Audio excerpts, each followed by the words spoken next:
Just put in a list of like what I think are sort of the key things about getting it out there. So color coded in a dark blue color. That's these. I ended up with 8 points, which is this. Okay, so first of all, is the thing about how you've just got to keep making things. It's only through making more and more stuff that you get better at making the stuff. Number 2, put things out little and often. We've talked about this before. Number 3, showing the process. We've talked about this as well. That's the kind of show your work idea. It is good for engaging people in your work if you put out stuff that shows you working on the stuff. In some ways, people find that more interesting than the actual stuff. Or sometimes that happens anyway. Showing the process of you doing it is interesting content, and people are interested in that. They want to know how you make things, and it sort of inspires them for them making things. In some ways, that's more exciting than the actual product at the end. So that's a key one. Number 4, persist. Just keep going, basically. It's easy to get knocked off course. It's easy to get knocked off by somebody makes a critical comment, and you think, oh, and you sort of give up on the whole thing. Even though it's just one person. But they say some off-putting thing. This can happen to all of us. You know, one person says something, you're like, oh, why do I fucking bother? And so you sort of give, or you kind of lose interest because somebody said an upsetting thing and then you don't do it anymore. But don't give up, people. Persist is a key one. Number 5, say yes as much as possible and ask for opportunities. Allocating time. Funnily enough, I don't feel like we've talked about time that much, but time's always a really key thing in terms of getting stuff done. If you don't make time to do the thing, you won't do the thing. We all want to do certain things, and we don't do those things because we don't have time. We don't have time. We've got busy lives.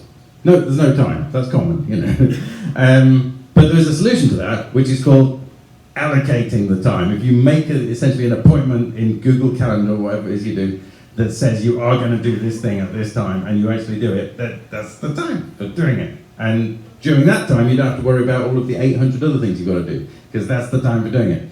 And if you want to get creative stuff done in your kind of spare time, as it were, and you haven't got any spare time, that's the way to do it. Schedule it and do it in that time. And during that time, you don't need to worry about the other things, because this is what you're meant to be doing at that time. Same as if you're meant to be at work, or you're meant to be in some kind of meeting or something. Just do it in that time, and then that's okay. Part of this is the fact that, like, if it's kind of creative, enjoyable stuff, it almost seems to, because you enjoy doing it, it seems too kind of trivial or, I don't know, too much like pleasure to actually do it when you believe you've got 800 other things to be doing. Therefore, you put it aside because you've got to do this, and this. That's also on your to-do list. But we're talking about the stuff you actually want to do. So you do want to do that. So don't let it get shoved aside by all of the other things. Feel the fear and do it anyway. I mentioned it before, I'm going to say it again. That's got to be on the list. If I'm going to have a numbered list, that's at number 7. Lucky number 7. And we had before this quote from Janelle Monáe, which I liked. This is, embrace what makes you unique, even if it makes others uncomfortable. And we could translate that into basically, find your thing, stick to your thing, and do it kind of relentlessly.